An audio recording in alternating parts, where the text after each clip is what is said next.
नमस्कार दोस्तों, धार्मिक तथ्य में आपका स्वागत है। दोस्तों, भगवान विष्णु के अवतार श्री राम के जीवन पर आधारित अनेकों ग्रंथ एवं पुस्तकें लिखी गई हैं, पर महर्षि वाल्मीकि द्वारा रचित रामायण को इन सभी में प्रमुख स्थान दिया गया है। लेकिन क्या आप जानते हैं कि सर्वप्रथम रामायण महर्षि वाल्मीकि ने नहीं बल्कि श्री राम के परम भक्त पवन पुत्र हनुमान जी ने लिखी थी। जी हाँ, ये सच है। रावण को पराजित करने के बाद प्रभु श्री राम, सीता, लक्ष्मण और हनुमान जी अयोध्या वापस लौट आए तथा अयोध्या का राजा बन जाने के बाद भगवान श्री राम ने राजकाज संभाला। श्री राम को राज कार्य में लीन देख हनुमान जी कैलाश पर्वत की ओर चल दिए। वहां पहुंचने के बाद हनुमान जी ने तपस्या आरंभ कर दी। तपस्या से जो कुछ भी समय उन्हें शेष मिलता, उस समय को वे अपने प्रभु श्री राम के साथ बीते सुंदर दिनों की यादों में बिताने लगे। जब उन्हें प्रभु श्री राम के साथ बिताए दिनों की कोई स्मृति याद आती तो वे अपने आसपास पड़े पत्थरों में अपने नाखूनों द्वारा उस स्मृति को दर्ज कर लेते थे। भगवान श्री राम से संबंधित कुछ दुर्लभ प्रसंग जो खुद प्रभु श्री राम तथा माता सीता के श्रीमुख से हनुमान जी ने सुने थे, वह भी उन पत्थरों में दर्ज थी।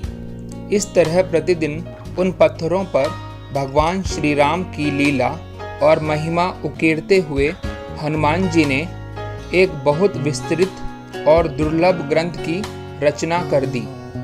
कुछ वर्षों पश्चात महर्षि वाल्मीकि ने भी प्रभु श्री राम के जीवन पर आधारित रामायण की रचना करी।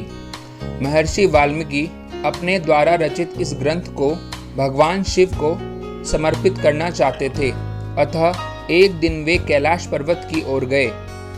उन्होंने जब प्रभु श्री राम भक्त हनुमान जी को देखा तो अपने दोनों हाथ जोड़कर उन्हें प्रणाम किया।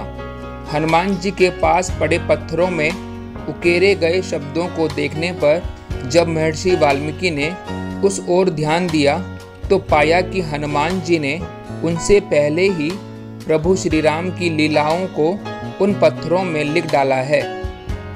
हनुमान द्वारा रचित इस रामायण को महर्षि वाल्मीकि ने हनुमद रामायण नाम दिया, परंतु वे हनुमद रामायण को देख दुखी हो गए।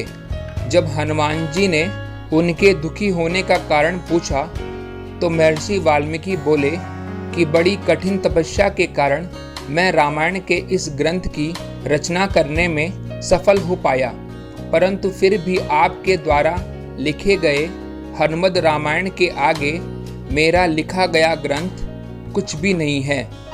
आपके इस दुर्लभ ग्रंथ के आगे मेरी रचना फीकी है।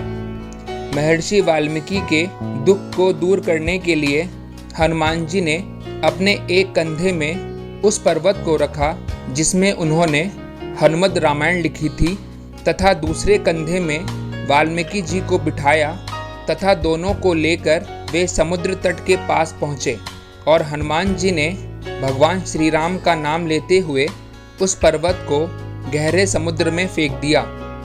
हनुमान जी के इस महिमा को देख महर्षि वाल्मीकि जी के आंखों में आंसू आ गए। तब महर्षि वाल्मीकि ने हनुमान जी को वचन दिया था कि कलयुग में पुनः जन्म लेकर वे एक और रामायण लिखेंगे। माना जाता है कि गोस्वामी तुलसीदास के रूप में दूसरा जन्म लेने वाले महर्षि वाल्मीकि ही थे। तभी उन्होंने रामचरितमानस लिखने से पहले हनुमान चालीसा लिखी थी। तो दोस्तों, इस वीडियो में इतना ही। अगर आपको ये वीडियो अच्छा लगा हो तो इसे लाइक करें, शेयर करें एंड प्लीज़ सब्सक्राइब करना ना भूलें। हम आपके लिए ऐसी ही वीडियोस लेकर आते रहेंगे। नमस्कार।